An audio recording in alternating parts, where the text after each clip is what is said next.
हाँ तो भाई लोगों, ये आर्थिक समीक्षा का तीसरा वीडियो है। 2 वीडियो इससे पहले मैं अपलोड कर चुका हूँ। आपने नहीं देखे तो कोई बात नहीं, देख लियो तो बहुत बढ़िया है। ठीक है, शुरुआत करते हैं। तो ये तीसरा है, इसमें इंट्रोडक्शन हमने देख चुका है और अब बात करते हैं। एक देखो, हमने पहली चीज़ ये देखी थी, यहाँ पर लिखा है प्रचलित कीमत कि राजस्थान की जो प्रचलित कीमतों पर जीएसडीपी है वो है 17.04 लाख करोड़। तो साला ये प्रचलित कीमत क्या है, इस पर हम बात करते हैं। ठीक है, तो इस पर बात करने के लिए हमको नीचे आना पड़ेगा। तो हम नीचे आ जाते हैं, ये आ गए नीचे। अब देखो प्रचलित कीमत क्या होती है, यहाँ से हम समझेंगे। इकोनॉमिक्स में जो प्रचलित कीमत है उसके और भी कुछ नाम है। एक तो नाम है उसका वर्तमान कीमत यानी कि करंट प्राइस, दूसरा है उसका बाजार मूल्य यानी कि मार्केट प्राइस, और तीसरा है नॉमिनल प्राइस, नॉमिनल वैल्यू। ठीक है, तो इन 2-3 नामों से जानते हैं। प्रचलित कीमत तो ये क्या होती है? प्रचलित कीमत होती है कि किसी भी सर्विस की, किसी भी सेवा की या किसी भी वस्तु की वर्तमान में क्या कीमत है। जैसे सपोज करो आप मोबाइल लेके आए हो, ठीक है, और वो मोबाइल 80,000 रुपये का है। तो इस साल वो 80 का है और सेम मोबाइल पिछली साल जो था वो 70,000 का था, सपोज करो, फॉर एग्जांपल। हालांकि ऐसा होता कम है, उल्टा ज़्यादा होता है, पर फॉर एग्जांपल मान लो। तो यहाँ पर आप देखोगे कि वो इस साल 80,000 का है। तो ये जो है 80,000, उसका कौन सी वैल्यू कहलाएगी? ये वैल्यू कहलाएगी आपकी करंट प्राइस। करंट प्राइस यानी कि प्रचलित मूल्य। और 70,000 चूँकि इसकी पुरानी वैल्यू थी, 10,000 की इसमें महंगाई अगर जोड़ ले आप तो ये 80,000 बनता है। तो इसकी जो स्थिर कीमत है, इसकी जो फिक्स प्राइस है वो है 70,000। 70,000 इसकी कॉस्ट आई थी, लेकिन ये 10,000 महंगाई के जुड़ गए, इसलिए इसकी जो वर्तमान प्राइस है वो 80,000 हो गई। आप इसको ऐसे समझिए कि आपने 5,000 रुपये के गेहूँ खरीदे पिछली साल। अब वो गेहूँ, 1 क्विंटल गेहूँ इस साल 6,000 के आ रहे हैं, फॉर एग्जाम्पल। अब ये 1,000 रुपये किसके जुड़ गए? महंगाई के जुड़ गए, इन्फ्लेशन के जुड़ गए, इन्फ्लेशन के जुड़ गए। तो ये जो 6,000 है, जो कि वर्तमान में गेहूँ, एक बोरी जो 1 क्विंटल गेहूँ है वो 6,000 के आ रहे हैं, तो इसको कहा जाएगा प्रचलित मूल्य या फिर बाजार मूल्य या फिर करंट प्राइस। ठीक है, प्रचलित मूल्य। और ये जो 5,000 रुपये हैं, ये इसका कहेगा फिक्स प्राइस। अब ये 2024 का प्राइस है और ये 2025 का प्राइस है। तो फिक्स प्राइस हमेशा 5,000 ही रहेगा। अगली साल 2026 में भी हम बात करेंगे तो हो सकता है ये 6500 रुपये हो जाए, तो करंट प्राइस चेंज हो जाएगा। लेकिन जो फिक्स प्राइस है वो, चूँकि हम 2024 को रेफरेंस मान के चल रहे हैं, इसलिए ये फिक्स प्राइस 5,000 रुपये ही रहेगा। तो फिक्स प्राइस हमेशा एक रेफरेंस मानते हैं किसी भी साल को, और उससे फिर अपन मेजर करते हैं। एक बार इसको देखेंगे। यह वह राशि है जो उपभोक्ता किसी सामान या सेवा के लिए वर्तमान में भुगतान करने को तैयार है। कौन भुगतान कर रहा है? उपभोक्ता भुगतान कर रहा है किसी भी सर्विस या गुड्स के लिए, और उत्पादक इसे स्वीकार करने को तैयार है। अब जाहिर सी बात है कि जब 5,000 रुपये के गेहूँ आ रहे थे, उसमें 1,000 रुपये महंगाई के जोड़ेंगे, तब जाके हमारी जो है करंट प्राइस आएगी, यानी कि प्रचलित मूल्य आएगा। तो इसमें महंगाई का असर शामिल किया जाता है, ये आपको पता होना चाहिए। वर्तमान कीमतों में मुद्रास्फीति के कारण होने वाले मूल्य परिवर्तन शामिल होते हैं, अर्थात इन्फ्लेशन को इसमें शामिल किया जाता है। किसमें? करंट प्राइस में। करंट प्राइस के बाद स्थिर कीमत, कांस्टेंट प्राइस क्या होती है? तो कांस्टेंट प्राइस में क्या होती है? स्थिर कीमत या स्थिर मूल्य वह मूल्य हैं जो किसी वस्तु या सेवा के लिए एक विशिष्ट आधार वर्ष यानी कि एक बेस ईयर, जैसे हमने पिछले साल 2024 को बेस ईयर माना और 2025 में कैलकुलेशन करी तो महंगाई को जोड़ के हमने प्रचलित मूल्य निकाला था। इसीलिए जब स्थिर मूल्य हम निकालते हैं, स्थिर कीमत पर हम निकालते हैं, तो वो जो है आधार वर्ष को मानकर निकाला जाता है। ये बात हमारे क्लियर हो गई होगी। आधार वर्ष एक ऐसा सामान्य वर्ष होता है जिसे आर्थिक उतार चढ़ाव जैसे कि इन्फ्लेशन यानी कि महंगाई, मुद्रास्फीति से मुक्त माना जाता है। अंडरस्टैंड। अर्थव्यवस्था की वास्तविक वृद्धि, बिल्कुल ठीक बात है। अर्थव्यवस्था की जो वास्तविक वृद्धि है वो किससे अर्थव्यवस्था की जो वास्तविक वृद्धि है वो पता चलती है किससे? कांस्टेंट प्राइस से। कैसे पता चलती है? इसको एक एग्जाम्पल से हम समझेंगे। आप सपोज कीजिए कि 2024 में 100 किलो गेहूं उत्पादित होता है। टोटल पूरे राजस्थान में 100 किलो गेहूं का उत्पादन होता है। अब उसकी कीमत उस समय, किस समय? 2024 में उसकी कीमत 3,000 रुपये है।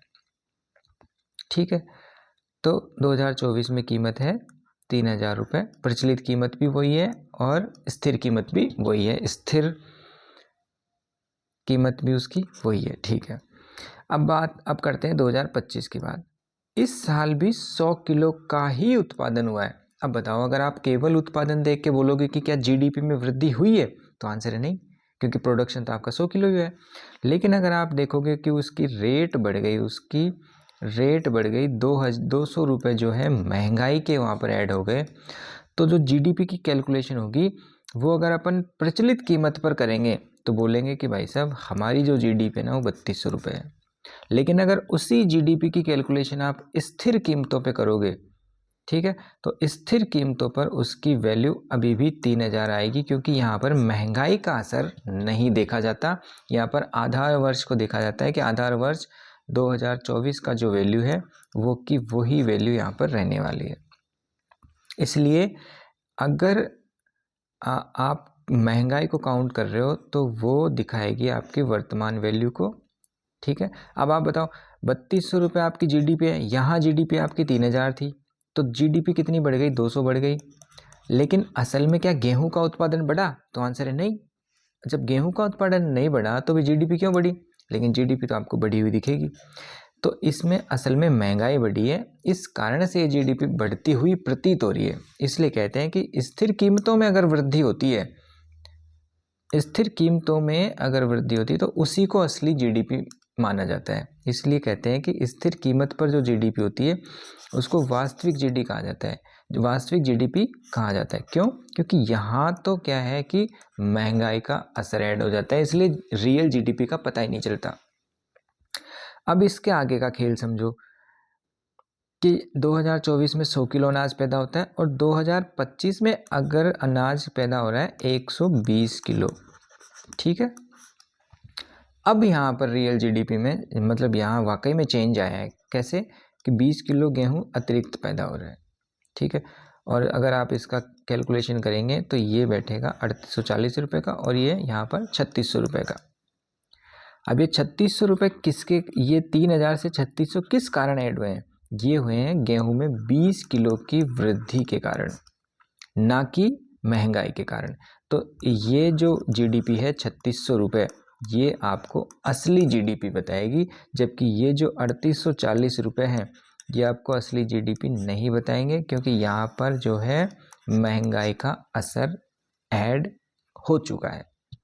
आई होप आपको ये चीज़ समझ में आई होगी। तो जब भी हम बात करेंगे स्थिर कीमतों की और प्रचलित कीमतों की, जो जीडीपी में दोनों में थोड़ा थोड़ा अंतर आएगा। अभी थोड़ी देर के लिए इसको समझते हैं। अब आप देखिए, ये जो आंकड़े आपके सामने लिखे हुए हैं इनको गौर से देखिए। इसकी हमने क्लास 1 में भी बात करी थी कि जो राजस्थान की जो जीएसडीपी है करंट प्राइस पे, प्रचलित कीमतों पे, किस पे? प्रचलित कीमतों पर राजस्थान की जीएसडीपी है वो 17.04 करोड़ रुपए है। इसकी हमने खूब बात करी है, खूब इसको अच्छे से रटा हुआ है कि राजस्थान की जीडीपी प्रचलित कीमतों पर 17.04 करोड़ अनुमानित है।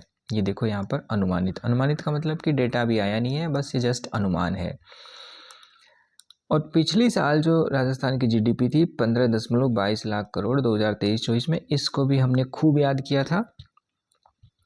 तो यहाँ से यहाँ तक आप जाओगे तो इसमें जो वृद्धि हो रही है वो 12.04% की है। ये भी आपको रटा हुआ होना चाहिए।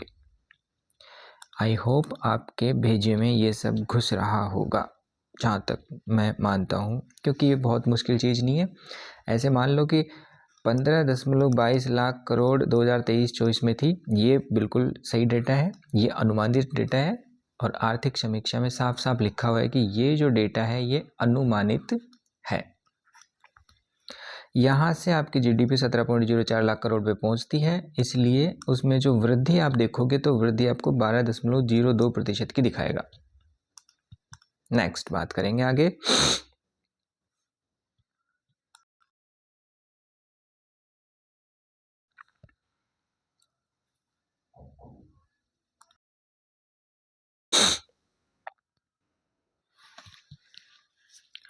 अब आप इसको कंपेरिजन करो आप इसका, ठीक है। तो कंपेरिजन जब आप इसका करोगे तो उसके लिए आपको इसको थोड़ा नीचे खिसकाना पड़ेगा। राजस्थान की इकोनॉमी है, राजस्थान की जो अर्थव्यवस्था है, जो जीएसडीपी है वो है 17.04 लाख करोड़। और अगर आप भारत की देखो, ठीक है, नॉमिनल जीडीपी का मतलब, नॉमिनल का मतलब वही करंट प्राइस पे, तो जीडीपी एट करंट प्राइस देखोगे, भारत की बात कर रहे हैं, तो वो है 324.11 लाख करोड़, यानी कि 324.11 लाख करोड़ रुपए। अगर आप इसको ध्यान से देखो तो राजस्थान की जीडीपी है 17.04 लाख करोड़ और भारत की जीडीपी है 324 लाख करोड़। जब आप इसका परसेंटेज निकालोगे तो ये परसेंटेज आएगा 5.26%। अर्थात राजस्थान का जो कंट्रीब्यूशन है भारत की जीडीपी में वो कितना है, 5.26%। लेकिन ये कब है, ये अनुमानित है, अभी कोई फिक्स नहीं है, ये बस अनुमान है। और इसमें भी खास बात क्या है, ये करंट प्राइस पे है। करंट प्राइस पे जो राजस्थान का जो कंट्रीब्यूशन है भारत की जीडीपी में वो लगभग 5.26% है। ये भी डेटा आपको रटा हुआ होना चाहिए। अब आप यहाँ पर देखो, जो 324.11 लाख करोड़ है, इसमें पिछले साल के मुकाबले 9.7% की वृद्धि हुई है। यानी कि 2023-24 में जो जीडीपी थी भारत की, उसमें अगर अपन वृद्धि करें 9.7% की, तो वो इस साल अनुमानित है 324.11 लाख करोड़। तो आपको ध्यान दोनों चीज़ें रखनी है, कौन सी, कि भारत की जीडीपी में कितनी वृद्धि हुई है, 9.7%, और राजस्थान की जीडीपी में कितनी वृद्धि हुई है, 12.02%। राजस्थान की वर्तमान में अनुमानित 2024-25 में है 17.04 लाख करोड़, ये अनुमानित है बिल्कुल। और भारत की कितनी अनुमानित है, 324.11 लाख करोड़। आई होप आपको ये सारे डेटा याद हुए होंगे। 17 लाख करोड़, भारत की 324.11 लाख करोड़। और वृद्धि की बात करें तो 12.02% की वृद्धि हुई है राजस्थान की जीएसडीपी में। और भारत की जीडीपी में जो वृद्धि हुई है पिछले साल के मुकाबले वो 9.7% की हुई है। और कंट्रीब्यूशन अगर राजस्थान का देखो आप भारत की जीडीपी में, योगदान देखो तो वो है लगभग 5.26%। ठीक है, नेक्स्ट आगे बात करते हैं। अगर आप किसी को एग्जैक्ट डेटा चाहिए कि नहीं सर मेरा तो बैठता ही नहीं है मामला जब तक मैं टेबल नहीं देख लूँ, तो आप यहाँ पे देख लो, ये 324.11 लाख करोड़ रुपए जो है भारत की जीडीपी है। और इसमें जो वृद्धि हुई है पिछले साल के मुकाबले वो 9.7% की है। ये राजस्थान की है 17.04 लाख करोड़ रुपए। और ये वृद्धि है जो पिछले साल के मुकाबले हुई है राजस्थान की जीएसडीपी में। ठीक है, और ये पुराना ग्राफ दे रखा है 2-3 सालों का। अगर आपके बहुत चुल मच रही है तो आप इसको भी थोड़ा सा देख सकते हो। आगे चलते हैं। अब आपने देखा कि जो राजस्थान की जीएसडीपी की हमने कैलकुलेशन करी, जो हमने बात करी 17.04 लाख करोड़, वो था करंट प्राइस पे, वो प्रचलित मूल्य, प्रचलित कीमतों पर वो राजस्थान की जीएसडीपी थी।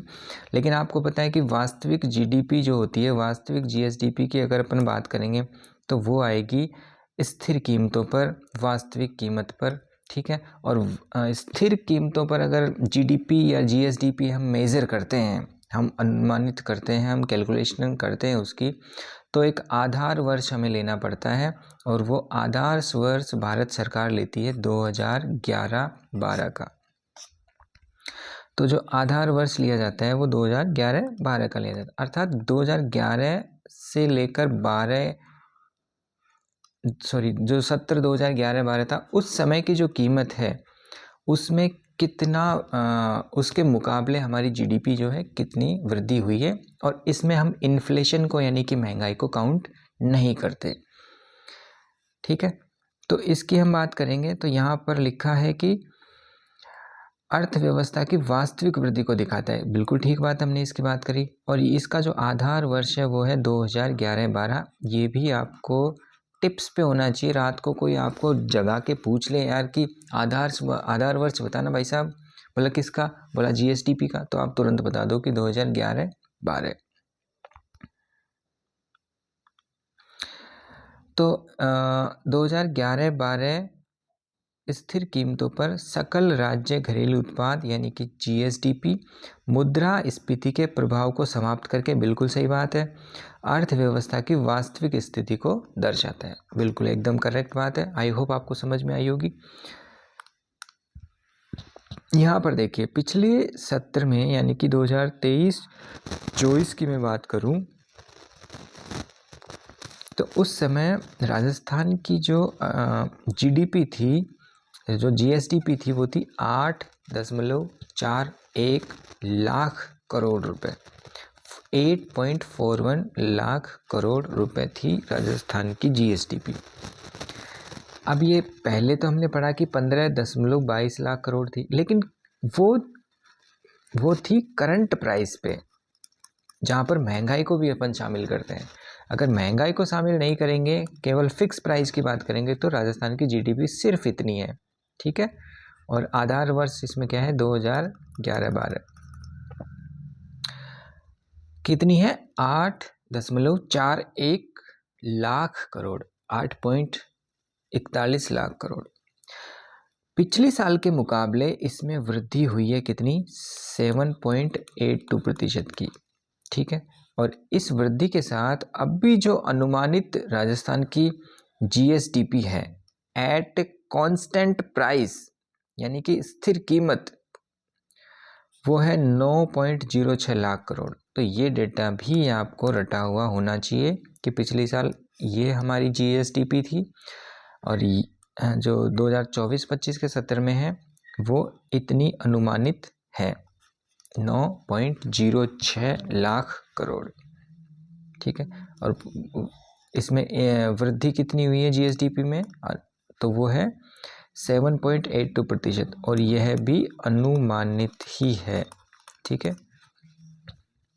आगे बढ़ते हैं। अब आप देखिए इसका कंपैरिजन अगर भारत से करें, भारत की जीडीपी से, और जीडीपी भारत की कौन सी, वही बिल्कुल इस कांस्टेंट प्राइस पे, तो भारत की जीडीपी से तुलना करेंगे तो भारत की जीडीपी आपको पता है, हमने वहाँ पर पढ़ा था कितनी है, 324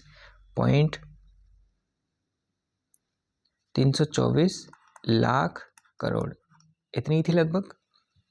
एक बार कंफर्म कर लेता हूँ मैं,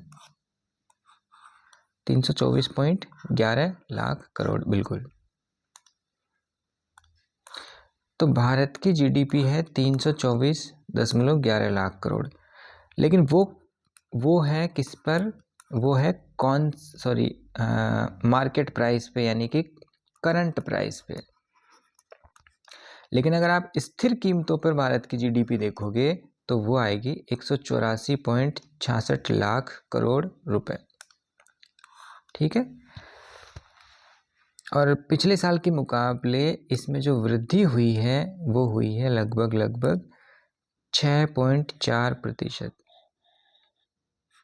ठीक है। अगर आप भारत की करंट प्राइस पे देखो जीडीपी, तो करंट प्राइस पे जीडीपी 324.11 लाख करोड़ थी और उसमें जो वृद्धि हुई थी वो 9.7% की हुई थी। ठीक है, यहाँ पर आप देख पाएंगे, ये देखिए भारत की जो अर्थव्यवस्था है करंट प्राइस पे यानी कि प्रचलित मूल्य पर वो है 324.11 लाख करोड़ और उसमें वृद्धि कितनी थी 9.7% की थी।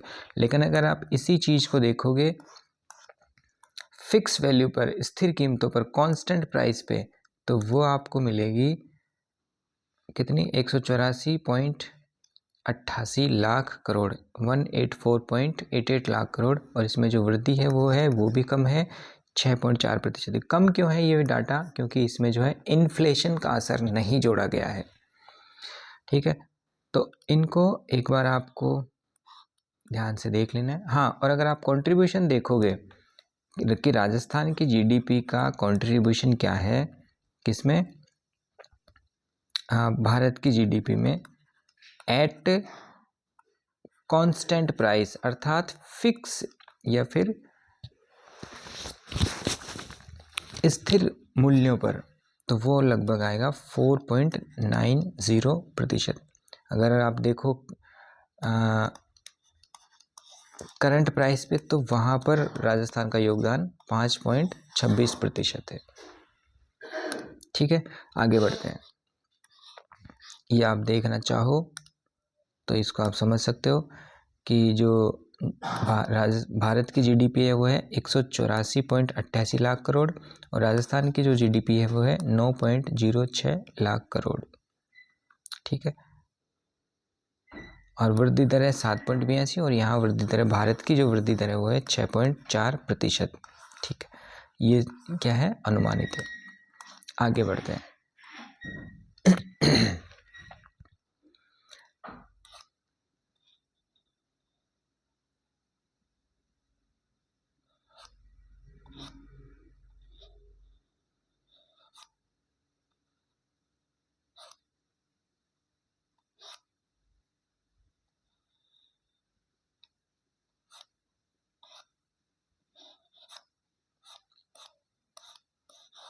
जी, नाउ अब हम बात करते हैं कि एक शब्द हमने देखा था शुरू में और वो था ग्रॉस। ठीक है, जीएसडीपी में ग्रॉस शब्द काम में आता था और क्लास सेकंड वीडियो में हमने देखा था, इस सीरीज का तो दूसरा वीडियो है, उसमें हमने समझा था कि ग्रॉस में और नेट में क्या फ़र्क होता है। ठीक है, तो मैं आपको फिर से समझा देता हूँ कि ग्रॉस कहते हैं जब आपने सारे जो अलाउंस हैं, सारी जो आपकी प्रोडक्शन है सारा, ठीक है, जो सारा मूल्य है उसको जोड़ा हुआ होता है, उसको ग्रॉस कहते हैं। जैसे सपोज करो आपने एक सैलरी स्लिप देखी होगी, ठीक है, मैंने इसको उस वाले वीडियो में समझा रखा है। वो 1000 रुपये आपके बेसिक हैं, 158 जो है आपके, मान लो वो क्या है, 580 रुपये आपके बेसिक डीए के हैं और इसी तरीके से एचआरए के आपके पास 100 रुपये। तो इन सबको आप जोड़ोगे तो आपके पास आएगी आपकी ग्रॉस सैलरी। ठीक है, तो ऐसे ग्रोस का मतलब होता है टोटल शब्द यूज नहीं करूँगा, लेकिन सबको जोड़ के हम ग्रॉस निकालते हैं। और अगर उस ग्रॉस में से कुछ आपका कटौतियाँ आप हटा दो, अगर आप हटा दो, कुछ चीज़ें अगर आप उसमें से घटा दो, तो आपको मिलेगी नेट सैलरी। अगर किसी आदमी की जो टोटल सैलरी है ना, जो सब कुछ अलाउंस जोड़ के, मान लो सपोज करो 70,000, किसी सरकारी कर्मचारी से पूछोगे या किसी भी सैलरीड पर्सन से पूछोगे तो बताएगा कि मेरी जो ग्रॉस सैलरी है वो 70,000 है, लेकिन मेरे जो बैंक में आती है वो राशि है 60,000। अर्थात जो कुछ कटौतियाँ इसमें हो जाती है 10-1 हज़ार रुपये की, वो सबकी सैलरी के हिसाब से होती है। तो ये जो फाइनल सैलरी होती है इसको बोला जाता है नेट, अर्थात कटौतियों को हटाने के बाद जो शेष बचता है उसको कहते हैं नेट। तो यही कॉन्सेप्ट हमारा जो है किस में चलेगा, एनएसडीपी में। NSDP का मतलब है कि नेट स्टेट डोमेस्टिक प्रोडक्ट, अर्थात ग्रॉस की बात नहीं कर रहे हैं, नेट की बात कर रहे हैं। और नेट के लिए हमने ग्रॉस में से कुछ न कुछ घटाया होगा, ये जाहिर सी बात है, इसमें कोई आपको डाउट नहीं होना चाहिए। इसको हिंदी में बोलेंगे शुद्ध राज्य घरेलू उत्पाद। बिल्कुल सेम टू सेम GSDP यानी कि ग्रॉस स्टेट डोमेस्टिक प्रोडक्ट के जैसा ही है, बस इसमें से हम कुछ कटौतियाँ घटा देते हैं, इसलिए इसका मूल्य थोड़ा सा कम हो जाता है। क्योंकि आप सपोज करो एक कंपनी है, वो कंपनी पूरे साल में 10,000 करोड़ के कुछ बनाती है, आईफोन्स बनाती है सपोज करो, ठीक है। लेकिन उसकी जीडीपी में जुड़ जाएगा 10,000 करोड़ रुपए। लेकिन क्या उस कंपनी में कुछ लागत नहीं होगी? क्या उसमें उसके सामानों का वेयर एंड टियर नहीं होगा? क्या कुछ जो है कंजम्पशन नहीं होगा उसका? क्योंकि कुछ तो होगा, कुछ तो स्थायी पूंजी का भी कंजम्पशन होगा, ठीक है। तो वो जो कंजम्पशन है स्थायी पूंजी का, उसको हम लेस कर देते हैं, क्योंकि वो जीडीपी में से कम होना चाहिए, क्योंकि वो तो नुकसान ही हुआ है, क्योंकि वो तो एक तरीके से जो है हमारा प्रोडक्शन है वो कम हुआ है, ऐसे मान लीजिए आप। तो सकल राज्य घरेलू उत्पाद समंकों में से, समंकों यानी कि जो सकल राज्य घरेलू उत्पाद है यानी कि GSDP है, उसके डेटा में से अगर स्थायी पूंजीगत उपभोग को घटा दिया जाए, यानी कि जो उपभोग हो गया पूंजी का, जो आपके जो प्रोडक्ट हैं उनका उपभोग हो गया, तो उनको घटा देंगे तो हमारे पास शुद्ध राज्य घरेलू उत्पाद बच जाएगा, ठीक है। अर्थात NSDP कब GSDP में से अगर हम घटा देंगे कंजम्पशन ऑफ फिक्स्ड कैपिटल, अर्थात स्थायी पूंजीगत उपभोग को कम कर देंगे, तो हमारे पास नेट बच जाएगा, ठीक है। नेट स्टेट डोमेस्टिक प्रोडक्ट यानी कि शुद्ध राज्य घरेलू उत्पाद बच जाएगा।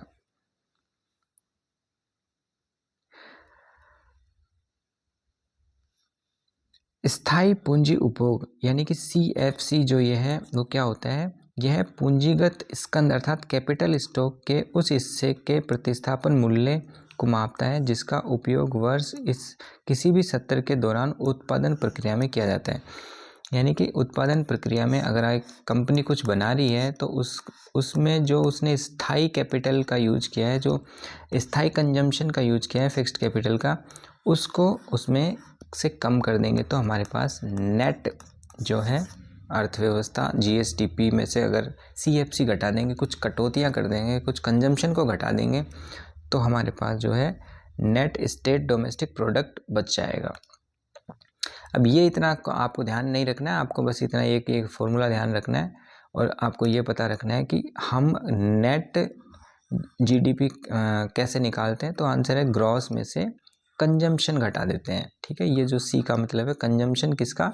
फिक्स्ड कैपिटल का जो कंजम्पशन है उसको कम कर देते हैं। ये रट लो अगर आपको नहीं समझ में आ रही चीज़ें तो। आगे चलो, ये उड़ता हुआ तीर है, ये पता नहीं कैसे छूट गया। अब हम चीज़ों को समराइज करते हैं, ठीक है। हाँ, अब देखना आप, राजस्थान का शुद्ध राज्य घरेलू उत्पाद प्रचलित कीमतों पर तो वो है 15.25 लाख करोड़। अब आप ध्यान से याद करना, हमने बात की थी कि राजस्थान की जो GSDP है वो है 17.04 लाख करोड़। कब है ये? करंट प्राइसेस पे, अर्थात प्रचलित कीमतों पर ये थी। लेकिन अगर इसमें से हम थोड़ा सा CP कंजम्पशन घटा देंगे CFC, तो CFC घटाने के बाद ये थोड़ा सा कम हो जाएगा और ये हो जाएगा 15.25 लाख करोड़। तो अगर आप ध्यान से देखो तो राजस्थान का GSDP कितना था? 17.04 लाख करोड़, और NSDP यानी कि नेट स्टेट डोमेस्टिक प्रोडक्ट कितना है? 15.25 लाख करोड़, ठीक है। पिछले साल कितना था ये? 13.59 लाख करोड़। कितने की वृद्धि हुई है? तो आंसर है 12.23% की वृद्धि हुई है, ठीक है। ऐसे ही राजस्थान का शुद्ध राज्य घरेलू उत्पाद अगर आप स्थिर कीमतों पर देखोगे तो ये है 7.96 और वहाँ पर था शायद 8.41 लाख करोड़ रुपए, और अब इसमें कितना है? इसमें थोड़ा कम हो जाएगा क्योंकि हम थोड़ा सा क्या है जो CFC है, जो कंजम्पशन फिक्स कैपिटल का जो कंजम्पशन है उसको कम कर देंगे थोड़ा सा, तो ये इसमें से कम होकर 7.96 लाख करोड़ रुपए बचेगा। और इसकी जो वृद्धि दर है वो भी है 8.03%। ठीक है, आगे चलते हैं। अब आप इस स्लाइड को गौर से देखिए। ठीक है, इसमें सारा सब कुछ आपको क्लियर हो जाएगा एक ही। अब इतनी देर से हम जो पढ़ते आ रहे थे वो सारा निचोड़ इस पेज में समाया हुआ है, ऐसे मान लीजिए आप। ध्यान से देखिए कि GSDP at current price, Rajasthan की GSDP कितनी है? 17.04 लाख करोड़ अनुमानित है 2024-25 में। बिल्कुल सही बात है, इसकी हमने खूब चर्चा की है। पिछले साल थी 15.22 लाख करोड़ और उसमें वृद्धि है 12.02% की। अगर आप इस GSDP की जगह आप NSDP की बात करेंगे, नेट की, तो नेट में थोड़ी सी कटौतियाँ हो जाएगी, CFC थोड़ा सा हम कम घटा देंगे उसमें से, तो 17.04 लाख करोड़ में से राशि बचेगी 15.25 लाख करोड़। पिछले साल कितनी थी? 13.59 लाख करोड़, 13.59 लाख करोड़। ठीक है, तो इसका कंपेरिजन आप इससे कर सकते हो कि ये पिछले साल की राशि थी GSDP की, और ये जो है पिछले साल की राशि थी NSDP की। ठीक है, ना अब समझना चीज़ों को। यहाँ पर आपको 12.23% की वृद्धि दिखाई देगी। ठीक है, और यहाँ पर 12.02% की। ये थोड़ा कन्फ्यूजिंग आपके लिए हो सकता है कि यहाँ एक तरफ है 12.02%, लेकिन जो नेट में है जो हल्का सा परसेंटेज इंक्रीज हो गया वो है 12.23%। ठीक है, अब यहाँ पर देखना, इसको हमने समझा। आगे चलेंगे तो आपको और डेटा मिलेंगे।